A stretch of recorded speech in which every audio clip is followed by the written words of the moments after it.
கர்த்தருடைய பரிசுத்த நாமம் மகிமைப்படுவதாக. ஆண்டவராகிய இயேசு கிறிஸ்துவின் நாமத்தினாலே ஒவ்வொருத்தரையும் நான் வாழ்த்தி வரவேற்கிறேன். இந்த மாத வாக்குத்தத்த ஆராதனையில் ஜூலை மாத வாக்குத்தத்த ஆராதனை வந்திருக்கிறேன். ஒவ்வொருத்தரையும் ஆண்டவராகிய இயேசு கிறிஸ்து தாமே நிறைவாய் ஆசீர்வதிப்பாராக. இந்த மாத வாக்குத்தத்த வசனத்தை நாம் எடுத்து ஒருவர் வாசிக்கலாம். ரூத் புஸ்தகம் 2வது அதிகாரம் 12வது வசனத்தை வாசிக்கலாம். உன் செய்கைக்கு தக்க பலனை கர்த்தர் உனக்கு கட்டளையிடுவாராக.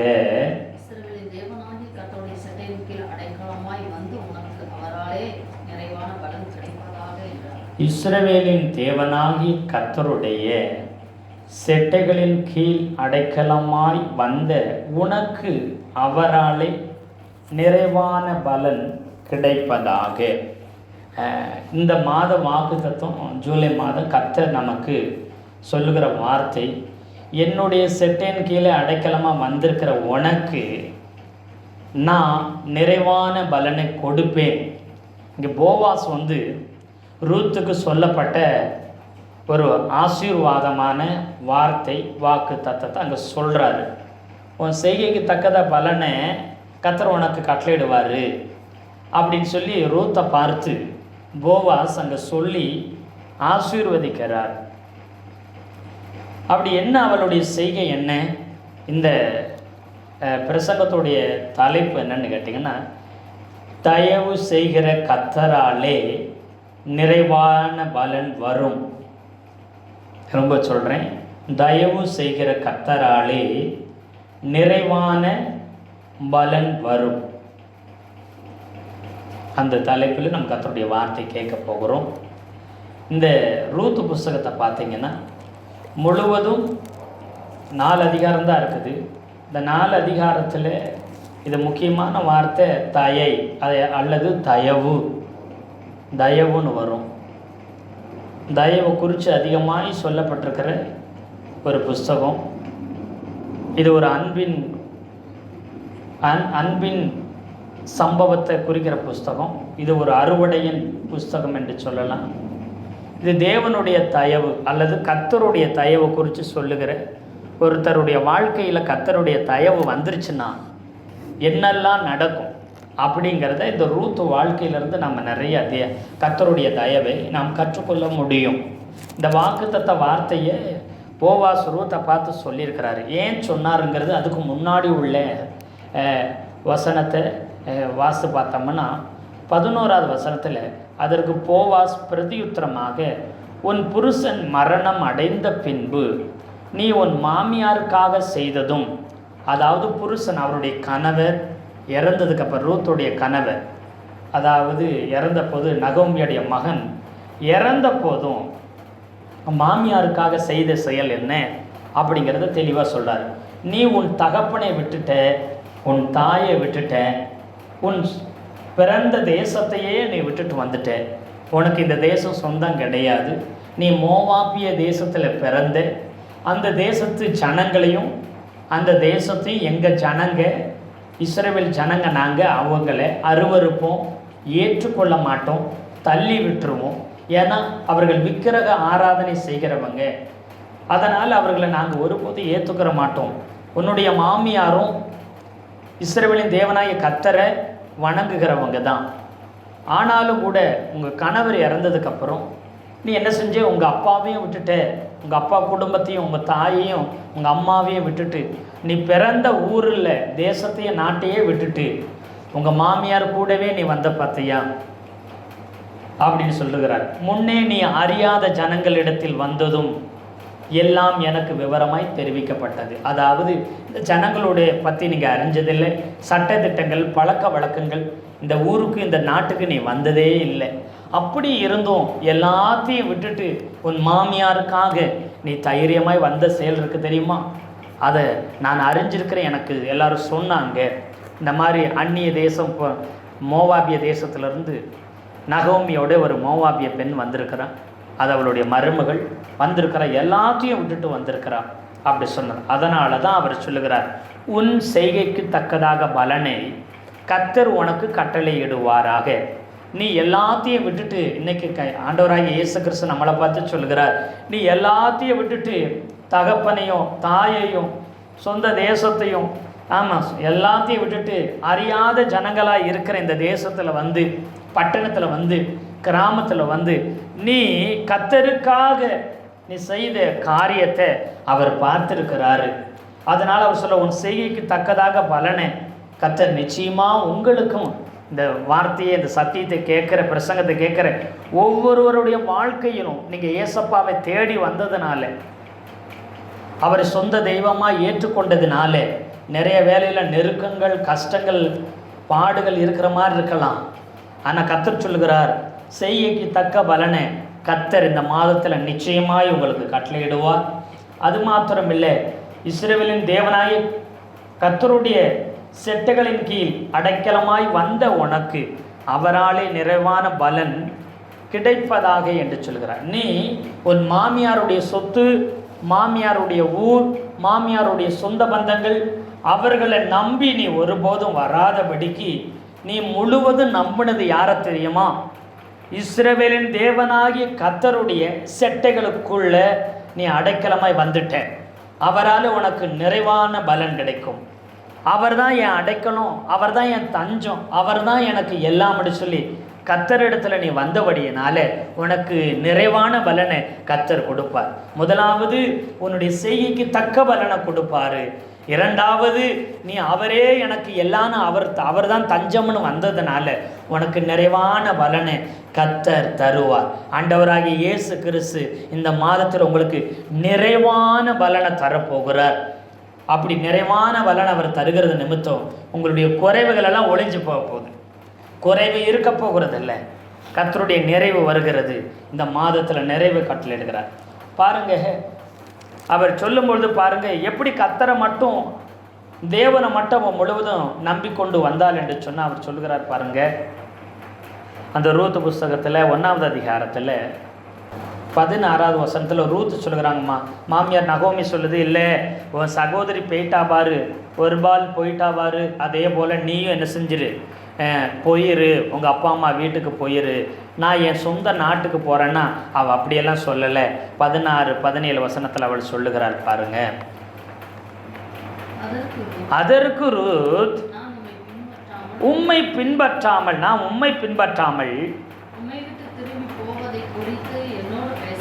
ஆமாம், என்கிட்ட பேசாதீங்க, உங்களை விட்டுட்டு நான் திரும்பி போகிறத குறித்து என்கிட்ட பேச வேண்டாம்,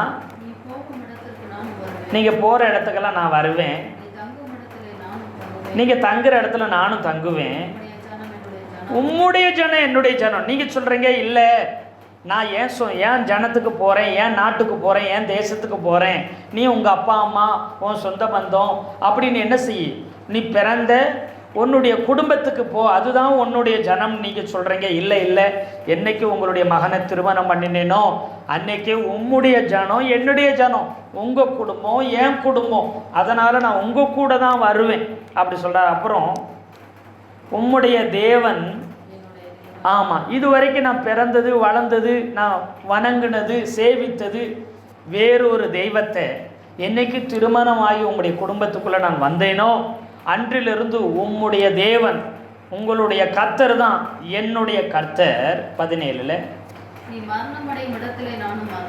நீங்க எங்க மரணம் அடைகிறீங்களோ அதே இடத்துல நானும் மரணம் அடைந்து அங்கே அடக்கம் பண்ணப்படுவேன், என் சொந்த தேசத்தில் அல்ல. மாமியார் நகோமி, நீங்க எங்க அடக்கம் பண்ணப்படுகிறீங்களோ அங்கதான் நான் என்னை அடக்கம் பண்ணப்படுவேன் அப்படிங்கிறாங்க.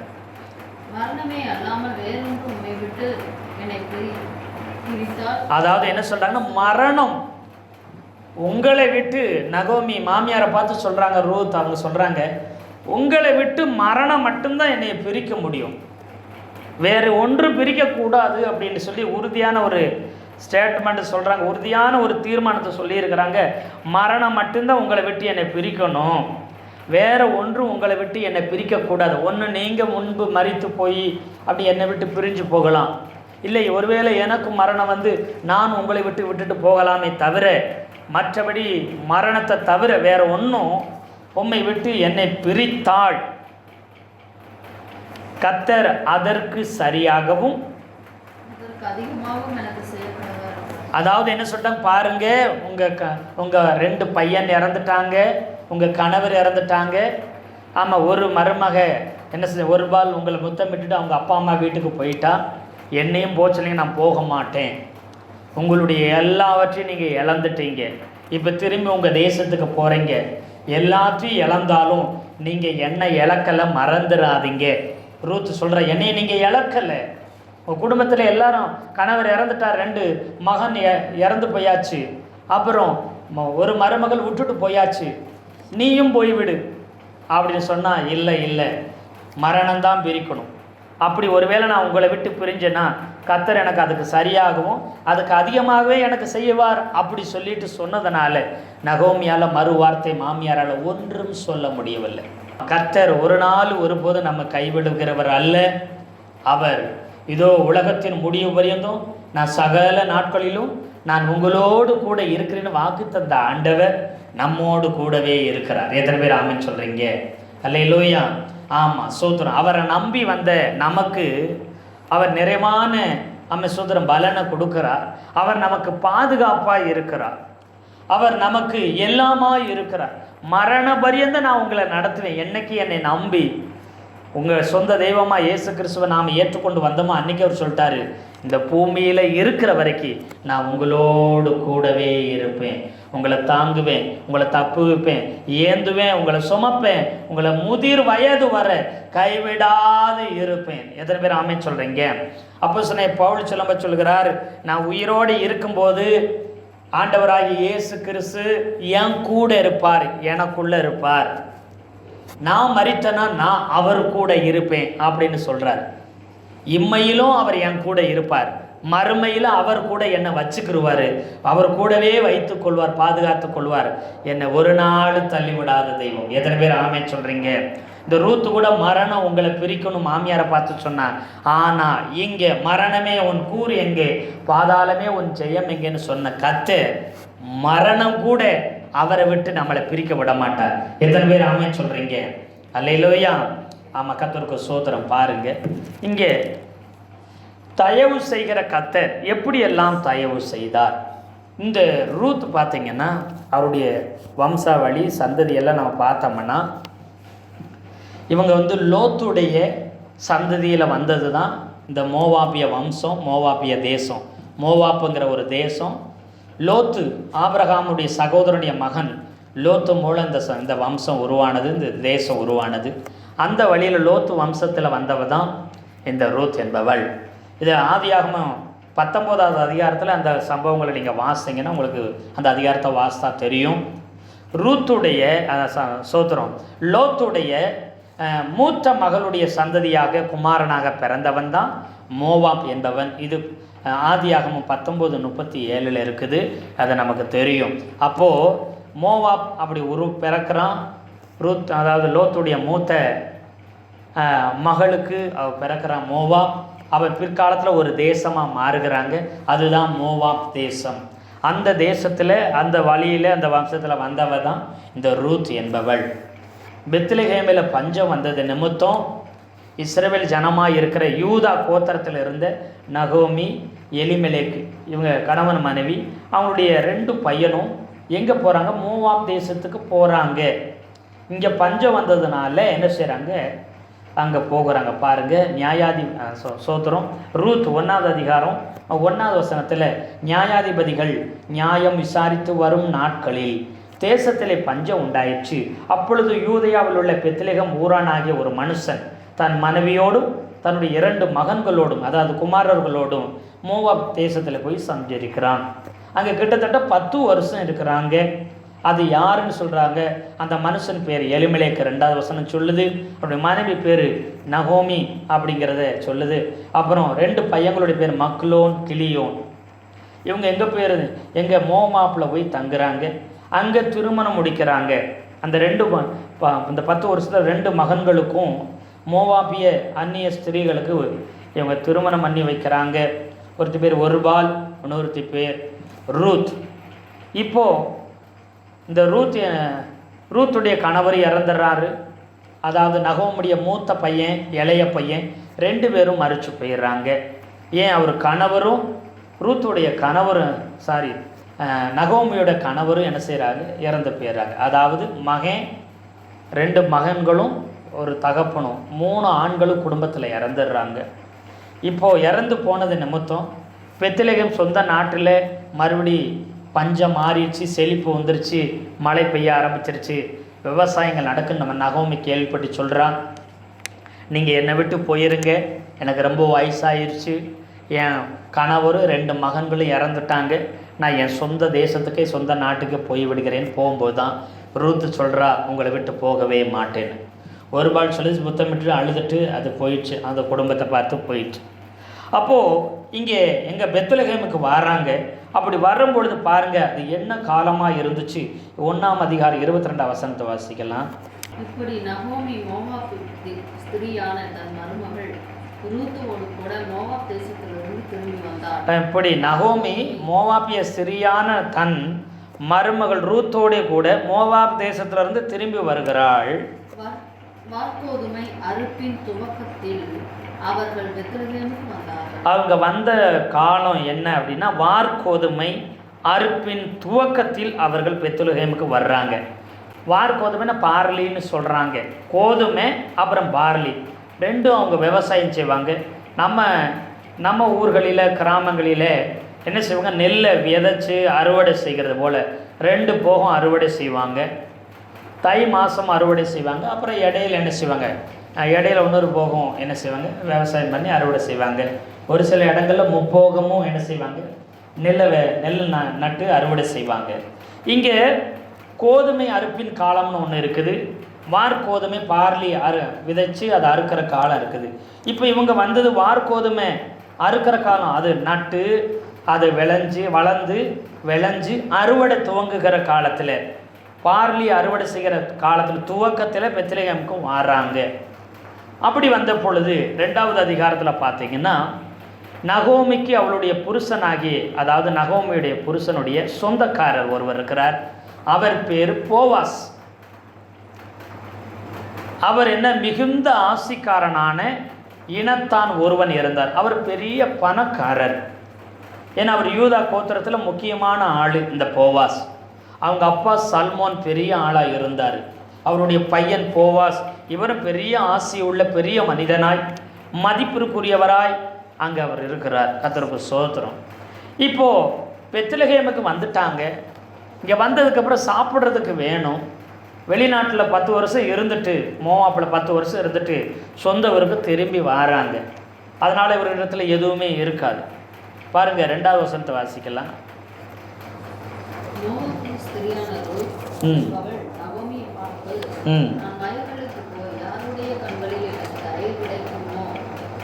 பிறகே கதிர்களை பொறுக்கிக் கொண்டு வருகிறேன் என்றாள். அதற்கு அவள், என் மகளே போ என்றாள்.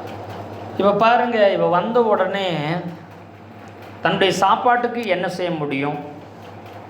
அவள் சொல்கிறா, மோவாப்பிய ஸ்திரீயான ரூத் என்பவள் தன்னுடைய மாமியாராகிய நகோமியை பார்த்து சொல்கிறா, நான் வயல்வெளிக்கு போய் யாருடைய கண்களிலாவது எனக்கு தயவு கிடைக்குமோ அவர்கள் பிறகு என்ன செய்கிறேன், கதிர்களை பொறுக்கி கொண்டு வருகிறேன் என்றால், அதற்கு இவள் என்ன செய்கிறா, மாமியார், என் மகளே நீ போ அப்படின்னு சொல்லுகிறார். இங்கே நாம் அப்படி ஈஸியாக படிச்சிட்டோம். ERV பைபிள் என்ன சொல்லுதான், ஒரு நாள் ரூத், மோவாப்பிலிருந்து வந்த பெண் இந்த ரூத், நகோமியிடம் நான் வயலுக்கு போகலாம் என்றும் என் மீது இரக்கம் காட்டக்கூடிய ஒருவரை காண முடியும் என்றும் வயலில் சிதறி கிடக்கும் தானியங்களை சேகரித்து கொள்ள அவர் அனுமதிக்க கூடும் என்றும் எண்ணுகிறேன் என்றால். அவன் மாமியார்ட்ட சொல்கிறா, எப்படி சொல்கிறான்னா, ஒரு நாள் சொல்லுது, நான் வயலுக்கு போகிறேன், அங்கே எனக்கு இரக்கம் காட்டக்கூடிய ஒருவரை நான் நிச்சயமாக பார்ப்பேன்னு விசுவாசிக்கிறேன், நம்புகிறேன். அப்புறம் வயலில் சிதறி கிடக்கிற தானியத்தெல்லாம் நான் சேர்த்து கொள்றதுக்கு அவர் அனுமதி கொடுப்பாரு அப்படின்னு நான் நம்புகிறேன், எண்ணுகிறேன் அப்படின்னு அவர் சொல்லுகிறா. எப்படி சொல்லுகிறா, நான் போகிறேன், ஒருவேளை கிடைச்சா பார்க்குறேன், கிடைக்கலன்னா வந்துடுறேன் மாமியாரே அப்படின்னு சொல்லாமல், நான் போகிறேன், நிச்சயமாக எனக்கு தயவு கிடைக்கும், யார் கண்களையாச்சும் தயவு கிடைக்கும், அவங்க வயலில் நான் என்ன செய்ய கதிர் பொறிக்க கொள்ள அனுமதியும் கிடைக்கும் அப்படின்னு நான் எண்ணுறேன் அப்படின்னு நான் நினைக்கிறேன் நிச்சயமாக அப்படி நடக்கும்னு நினைக்கிறேன் அப்படின்னு நம்பிக்கையுள்ள வார்த்தையை மாமியார் எடுத்து சொல்லுது. கிடைச்சா பார்ப்பேன், கிடைக்கலன்னா நான் வந்துடுவேன், போய்தான் பார்க்கலாம் அப்படி இருமனதான் ரூத் சொல்லவில்லை. ஏன்னா அவங்க முழுவதும் நம்பி வந்திருக்கிறது யாரை? கர்த்தரை நம்பி வந்திருக்கிறாங்க. அந்த கர்த்தர் சும்மா விட போகிறதில்லை. கூப்பிடுகிற காக்கை குஞ்சுகளுக்கும் ஆகாயத்து பட்சிகளுக்கும் பறவைகளுக்கும் அவர் போஷிக்கிற தெய்வம். அவரை நம்பி முழுவதும் தன்னுடைய ஜனத்தை, தன்னுடைய குடும்பத்தை எல்லாத்தையும் விட்டுட்டு வந்த இந்த ரூத்தை கைவிடாத தெய்வன், தயவு செய்கிற கர்த்தர், நிறைவான பலன் தருகிற கர்த்தர், அவரை நம்பி வந்த உங்களுக்கு தயவு செய்யாமல் போவாரோ? அடைக்கலான் குருவியை பார்க்க நீங்கள் விசேஷித்தமானவர்கள் அப்படின்னு ஆண்டவராகிய இயேசு கிறிஸ்து சொல்லுகிறார். அப்போ அவரை நம்பி வந்திருக்கிற உங்களுக்கு கர்த்தர் தயை செய்யாமல் போவாரா? ஒன்றே ஒன்று, நீங்கள் அவரை நம்பி இருக்கும் பொழுது நிச்சயமாக அவர் தயை நிறைவாய் உங்களுக்கு கிடைக்கும். கர்த்தருக்கு ஸ்தோத்திரம். அந்த 3ஆவது வசனத்தை வாசிக்கலாம். அவள் போய் வயல்வெளியில் அறுக்கிறவர்கள் பிறகு பொறுக்கினாள். சற்செயலாய் அவனுக்கு நேரிட்ட அந்த வயலின் நிலம் எலிமெலேக்கின் வம்சத்தானாகிய போவாசுடையதாய் இருந்தது. அவள் போகிறான். எங்கே போகிற? ஒரு வயல்வெளிக்கு போகிறான். அறுவடை நடந்துட்டு இருக்குது. அந்த அந்த பெத்லெகேமில் அறுவடை நடக்குது. இப்போ வயல்வெளிக்கு போகிறான். அவள் போய் வயல்வெளியில் அறுக்கிறவர்கள் பிறகு பொறுக்கினான். போய் ஒரு வயலில் போய் அறுவடை செய்வாங்க. அறுவடை செய்யும்போது, அதாவது இந்த நம்ம நெல் அறுக்கிற மாதிரி அவங்க அறுவடை செய்வாங்க. இந்த பார்வடையை அறுத்து கொண்டு வருவாங்க. அறுத்து இது பண்ணிட்டு வருவாங்க. அப்போ அறுக்கும் பொழுது கொஞ்சம் மிஸ் ஆகும், கீழே சிந்தும். அதையெல்லாம் எடுத்து இவங்க பொறுக்கி எடுத்துகிட்டு வரணும். பிரமாணம் ஒன்று இருக்குது. நீ அறுக்கும் பொழுது தப்ப விட்டதையும் சிந்த விட்டதையும் திரும்ப எடுத்துக்கொள்ள கூடாதுன்னு கர்த்தர் ஒரு சட்டத்தையே போட்டிருக்கிறார். நீ அறுக்கும் பொழுது சிந்துறதையும் எடுக்கக்கூடாது. ஒருவேளை நீ அறுக்கும்போது மிஸ் பண்ணியிருப்ப, விட்டுட்டு போயிருப்பீங்க பார்த்தீங்களா, தப்ப விட்ட கதிர்களையும் நீங்கள் என்ன செய்யக்கூடாது? திரும்ப அறுக்கக்கூடாது.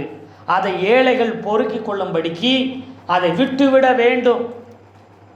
மெயினாக அதற்காகவே என்ன செய்யணும்? ஏழைகள் பிறகு பொறுக்கிறவங்க இருப்பாங்க. அவங்களுக்கு ஆகாரம் உண்டாயிருக்கும்படிக்கு என்ன செய்யணும்? கொஞ்சம் சிந்த விடவும் செய்யணும், கொஞ்சம் தப்ப விடவும் செய்யணும். கர்த்தர் சொல்லியிருக்கிறார், அதை திரும்ப அறுக்கவோ சிந்தனதை திரும்ப எடுக்கவும் கூடாது, அது ஏழைகளுக்கு அப்படின்னு சொல்லி கர்த்தர் சொல்லியிருக்கிறார். அல்லேலூயா. ஆனால் இந்த ரூத் புறஜாதி அவளை ஏற்றுக்கிற மாட்டாங்க. அவளோடு பேசவோ, அவளோடு கூட உட்காரவோ, அவளோடு கூட அவளை தண்ணி குடிக்க கூட விட மாட்டாங்க. அவள் தீட்டானவள், அவள் ஒதுக்கப்பட்டவள், ரொம்ப அருவருப்பானவள்னு நினைப்பாங்க இஸ்ரவேல் ஜனங்கள் எல்லாம். ஆனால் இவள் அறுக்கிறவங்க பின்னாடி போகிறான், போய் பொறுக்கிக்கிட்டு இருக்கிறான். தற்செயலாய் அவளுக்கு நேரிட்ட அந்த வயல் நிலம் எலிமெலேக்குடைய 1வது வசனத்தில் சொன்னேன், அந்த போவாசுடைய வயல்வெளியாக அது இருக்குது. அவள் போகிற நாள் போவாசுடைய வயல்வெளியில் அறுவடை நடக்குது. இவள் போகிற இடம் போவாஸ், அதாவது அவங்க மாமனாருடைய சொந்தக்காரங்க. மாமனாருடைய மரித்து போன மாமனாருடைய சொந்தக்காரர் தான் இந்த போவாஸ், நெருங்கின இனத்தார். அவங்க வயலில் போய் ஒரு தற்செயலாக பெருகிட்டு இருக்கிறாங்க. கர்த்தர் இவ ரூத் பொறுக்க போகிற அன்னைக்கு போவாசுடைய வயலில் அறுவடை நடக்கும்படி செய்கிறார். போவாசுடைய வயலில் அறுவடை நடக்கிற அன்னைக்கு கரெக்டாக ரூத் என்ன செய்யுது? அங்கே போகுது. போய் அது கருதுகளை பொறுக்கி கொண்டு இருக்கிறது. அப்போ 4வது வசனத்தை வாசிங்க, 5வது வசனத்தை வாசிங்க. அப்பொழுது போவாஸ் பெத்லெகேமிலிருந்து வந்து அவர்களை பார்த்து, கர்த்தர் உங்களோடு இருப்பாராக என்றார். அதற்கு அவர்கள், கர்த்தர் உம்மை ஆசீர்வதிப்பாராக என்றார். இப்போ போவாஸ் என்ன செய்கிறாருன்னா, பெத்லெகேமிலிருந்து வர்றாரு. பெத்லெகேமிலிருந்து வர்றாருன்னா பெத்லெகேமினுடைய சுற்றுப்பகுதியில் வெளிப்பகுதியில் தான் வயல் இருக்கும், தோட்டங்கள் வயல்கள் இருக்குது. இப்போ அந்த வயல்வெளிக்கு இவர் வாராரு. தங்களுடைய வீட்டிலேருந்து பெத்லெகேமிலிருந்து புறப்பட்டு இந்த வயல்வெளிக்கு வாராரு. வந்து பார்க்கும்பொழுது எங்கே என்ன செய்கிறாங்க? அறுத்து கொண்டிருக்கிறாங்க. அவங்கள பார்த்து சொல்கிறாரு, இவர் ஓனர், எஜமான். இவர் என்ன சொல்கிறாரு? அறுவடை அறுக்கிறவங்கள பார்த்து, கர்த்தர் உங்களோட இருப்பாராக. நீங்கள் வேலை செய்கிறீங்க, உங்கள் வேலை செய்யும் போது கர்த்தர் உங்களோடு கூட இருப்பாராக அப்படின்னு அவர் சொல்லுகிறார். உடனே அவங்க திரும்ப அவங்கள வாழ்த்தி ஆசீர்வதிக்கிறாங்க. அதற்கு அவர் கர்த்தர் உம்மை ஆசீர்வதிப்பாராக. அப்படி அறுக்கிறவங்க திரும்ப சொல்கிறாங்க, கர்த்தர் உங்களை ஆசீர்வதிப்பார், கர்த்தர் உங்கள் கூட இருப்பார்னு இவர் சொன்னால் அவங்க உங்களை ஆசீர்வதிப்பார்னு சொல்லி திரும்ப அவர் அறுக்கிறவர் சொல்கிறாங்க. பாருங்கள் 5ஆம் வசனத்தில், பின்பு போவாஸ் அறுக்கிறவர்கள் மேல் கண்காணியாக வைக்கப்பட்ட தன் வேலைக்காரனை நோக்கி, இந்த பெண் பிள்ளை யாருடையவள் என்று கேட்டான். அறுக்கிறவர் மேல் கண்காணியாக வைக்கப்பட்ட அந்த வேலைக்காரன் பிரதியுத்தரமாக, இவன் மோவாப் தேசத்திலிருந்து நகோமியோடு கூட வந்த மோவாப்பின் பெண் பிள்ளை. பாருங்க, இப்போ போவாஸ் வருகிறார். இப்போ அந்த எல்லாரையும் ஆசீர்வதிக்கிறார், சமாதானம் சொல்லுகிறார், இவங்களும் திரும்ப ஆசீர்வதிக்கிறாங்க. சொல்லிட்டு அப்புறம் அந்த வேலை நிறைய பேர் அறுவடை செஞ்சிட்ருக்கிறாங்க. அதில் சூப்பர்வைசர், கண்காணினா சூப்பர்வைசர் இருப்பார். நம்ம மில்லுகளில் கம்பெனிகளில் பார்த்தீங்கன்னா ஒழுக்கமாக வேலை செய்கிறாங்களா, சரியாக இது பண்ணுறாங்கன்னா சூப்பர்வைசர் அப்படி ரவுண்டில் வந்துக்கிட்டே இருப்பார். அது மாதிரி இங்கே அறுவடை செய்கிற இவங்களுக்கு கண்காணியானவர் இருக்கிறார், கண்காணித்து கொண்டிருப்பார், வேலை சரியாக நடக்கிறதா அப்படி சொல்லி அவர் கண்காணிக்கிறவர் சூப்பர்வைசர். அவர்கிட்ட கேட்குறாரு, இந்த பெண் பிள்ளை யாருடையவள் புதிதாக இருக்கிற மாதிரி கேட்குறாரு. ஏன்னா அறுக்கிறவங்க பின்னாடி பொறுக்கி கொண்டிருக்குது இந்த பெண் யாரு, ரூத். அது மாத்திரம் அநேகர் ஏழைகள் இல்லாதவங்க பொறுக்கி கொண்டிருப்பாங்க. ஆனால் அவர் கேட்குறார், இந்த பொறுக்கி கொண்டிருக்கிற பெண் பிள்ளை யாருன்னு கேட்குறாரு. கேட்ட உடனே அவங்க சொல்கிறாங்க, பாருங்கள் என்ன சொல்கிறாங்கன்னா, இவள் மோவாப் தேசத்திலிருந்து நகோமியோடு கூட வந்த மோவாப்புடைய பெண் பிள்ளை அப்படின்னு சொல்கிறாங்க. 7ஆவது வருஷம் 8ஆவது வருஷத்தை வாசிக்கலாம்.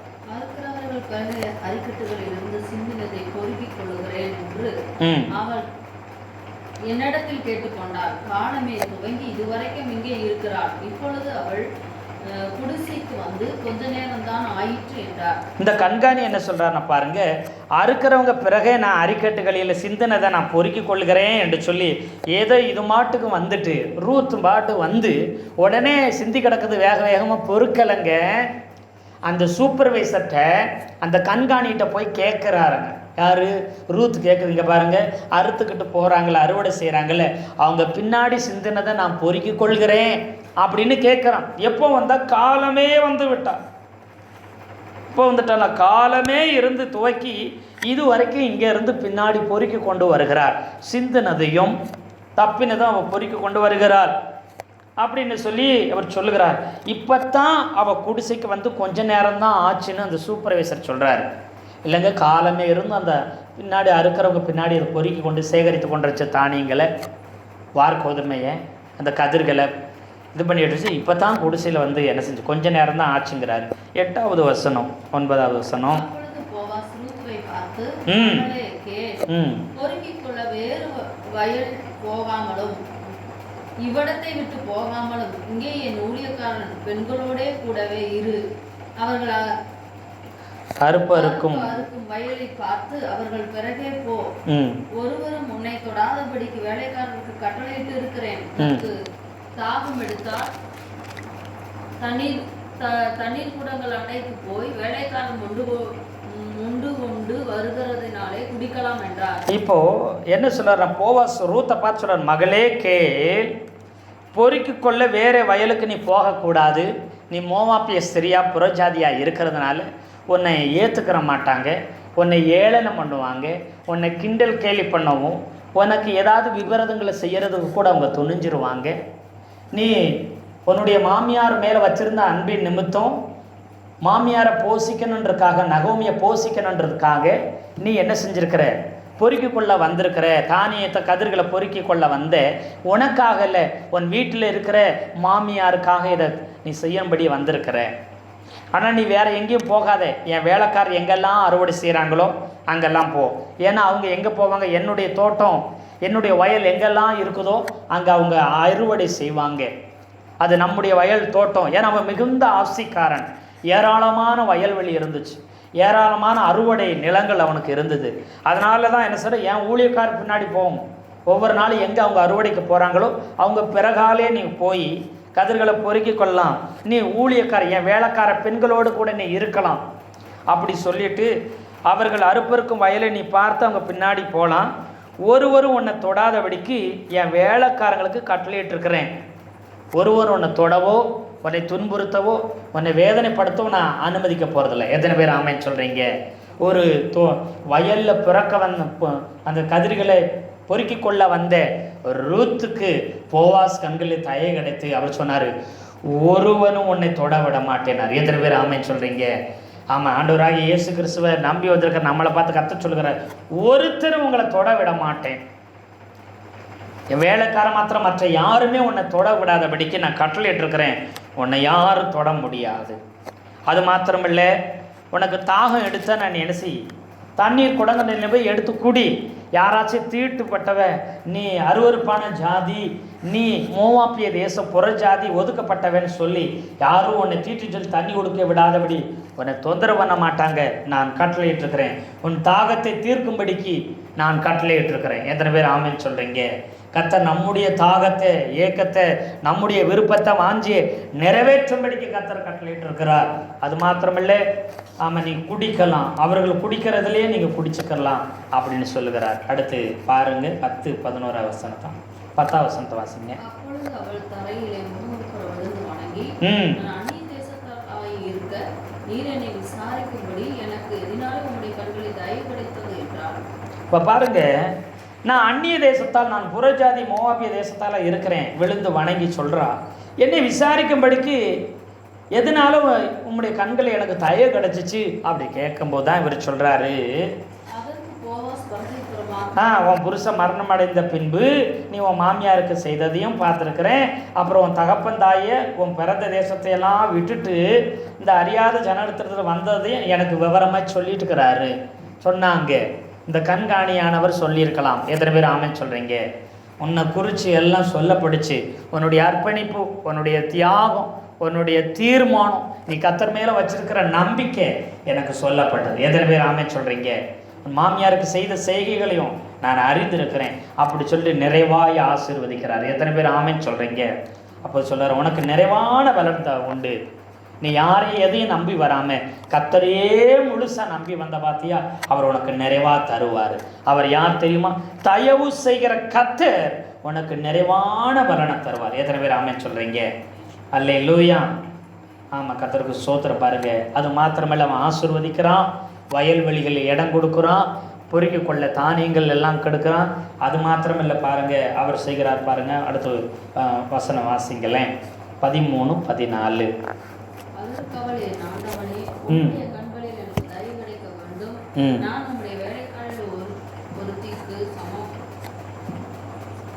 சமானமாய் இராவிட்டாலும் நீர் எனக்கு ஆறுதல் சொல்லி உம்முடைய அடியேரோடு பட்சமாய் பேசினீர் என்றார்.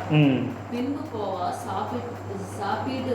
சாப்பாட்டு வேளையில் அவளை பார்த்து, நீ இங்கே வந்து தப்பத்திலே புசித்து காடியிலே உன் துணிக்கைகளை தோய்த்துக் கொள் என்றார். அப்படியே அவள் அறுப்பறுக்கிறவர்கள் அருகே உட்கார்ந்திருந்தாள்.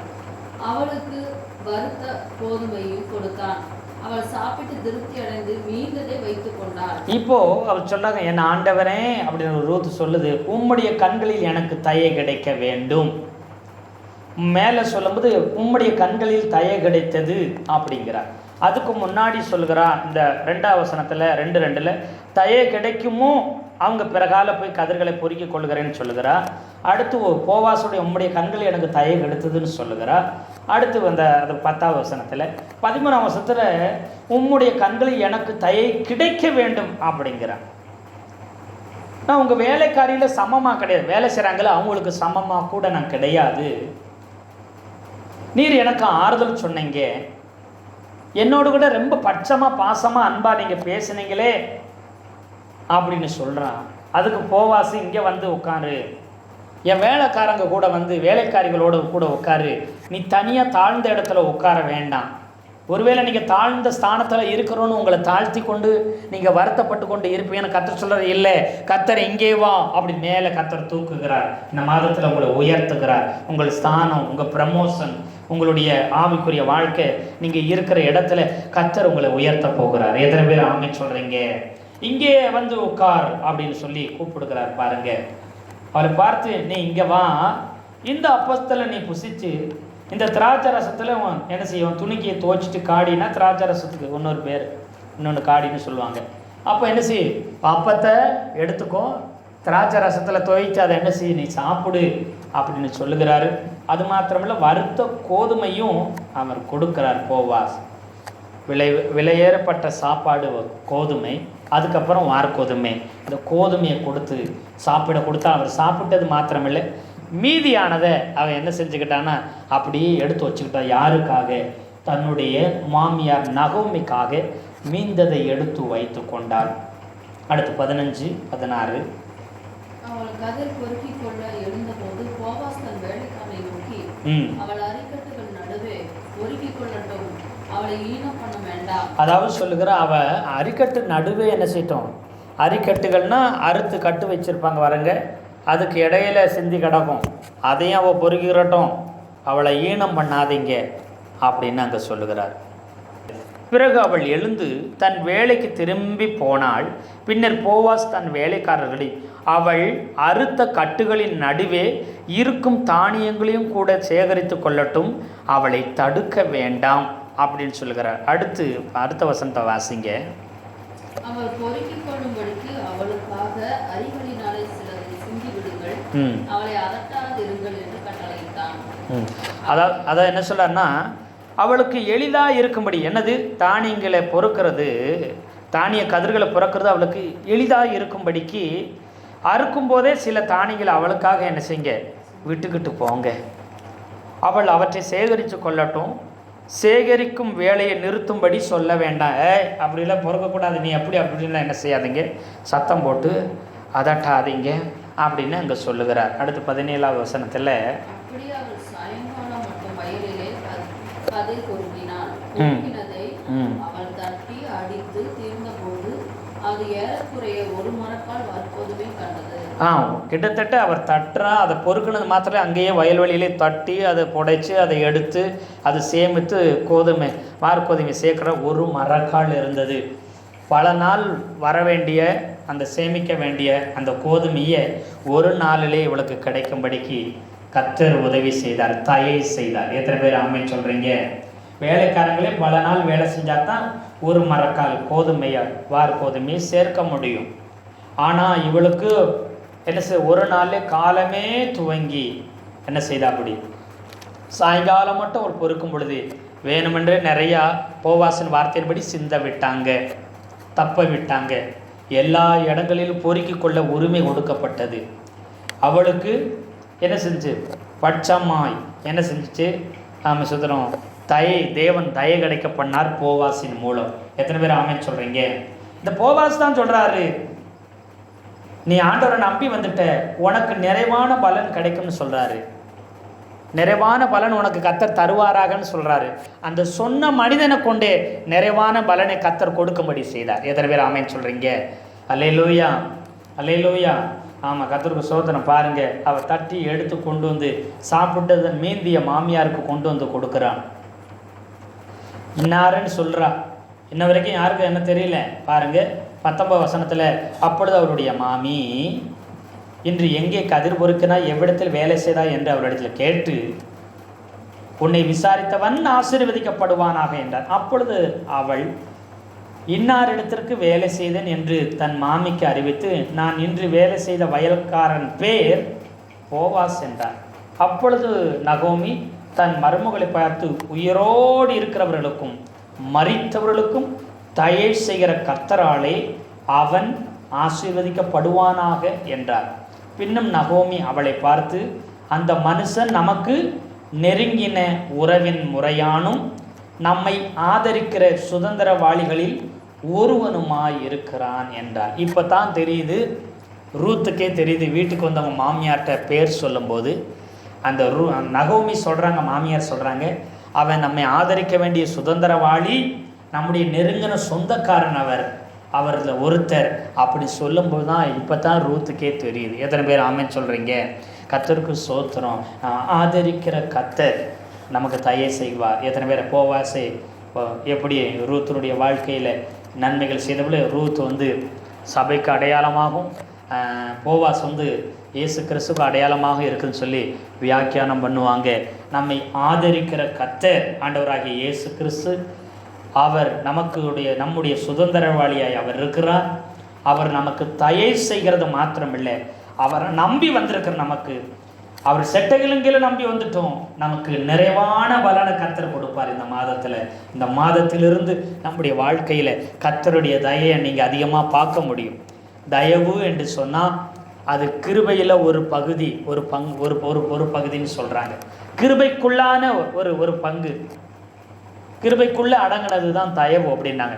ஏறக்குறைய ஒரு சில இடங்களில் கிருபைக்கு பதிலாக தயவு சொல்லுவாங்க, தயவு சொல்கிற இடத்துல கிருபை சொல்லுவாங்க.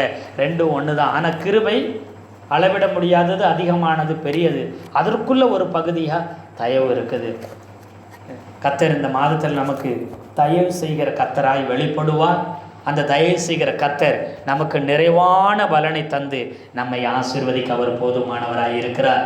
தகுதி இல்லை, வாய்ப்பு இல்லை, வழி இல்லை, என் எல்லா பக்கமும் நெருக்கமும் கஷ்டம் இருக்குது, எல்லாம் எதிரான நிலைமை இருக்குது.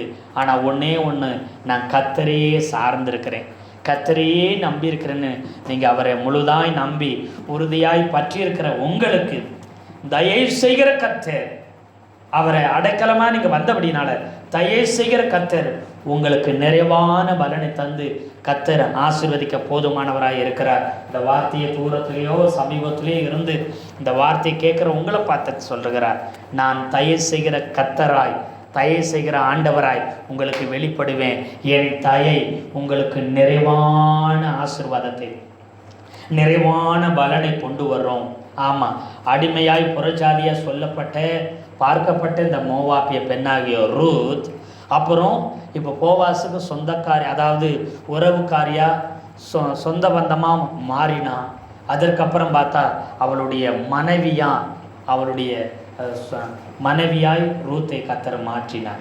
அவருடைய தயவு அடிமையாய் புறஜாதியாய் இருந்தவளை வயல்வெளியில் பொறுக்கிக்கிட்டு இருந்தா, வேலைக்காரங்க கூட இல்லை, அதை விட கீழான நிலைமையிலிருந்து பொறுக்கினவளை அதே வயலில் படி அளக்கும்படி ஓனர் அம்மாவா கர்த்தர் மாற்றி காமிச்சார். அதுதான் அவருடைய தயவு.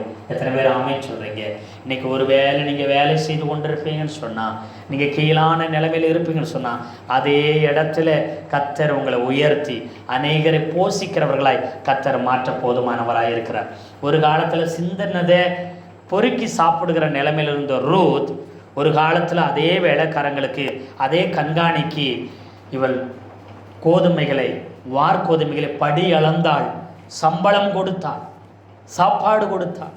படி அளக்கிறவளாய், சம்பளம் கொடுக்கிறவளாய் முதலாளி அம்மாவாக கர்த்தர் மாற்றி காண்பித்தார். அவருடைய தயவு அவ்வளவு உன்னதமாய் அவளை உயர்த்தினது. பொறுக்கினவளை சோதர சம்பளம் கொடுக்கிறவர்களை கர்த்தர் மாற்றினது போல கர்த்தர் இந்த நாளில், இந்த மாதத்திலும் கூட, இந்த மாதங்களிலிருந்து, இந்த நாட்களிலிருந்து கர்த்தர் நம்மை ஆசீர்வதித்து உயர்த்துவார். அப்பொழுது நீங்களும் நானும் சொல்லுவோம், தயை செய்கிற கர்த்தர் எங்களுக்கு நிறைவான பலனை தந்திருக்கிறார். ஏனென்றால் அவருடைய அடைக்கலத்தில், அவர் தஞ்சத்தின் கீழே வந்த எங்களை கர்த்தர் இவ்வளவாய் உயர்த்தினான்னு சொல்லத்தக்கதாக கர்த்தர் நம்மை ஆசீர்வதித்து உயர்த்துவாராக. கர்த்ததாமே இந்த வார்த்தையில் கொண்டு நாம் ஒவ்வொருத்தரையும் ஆசீர்வதிப்பாராக. ஆமென், ஆமென்.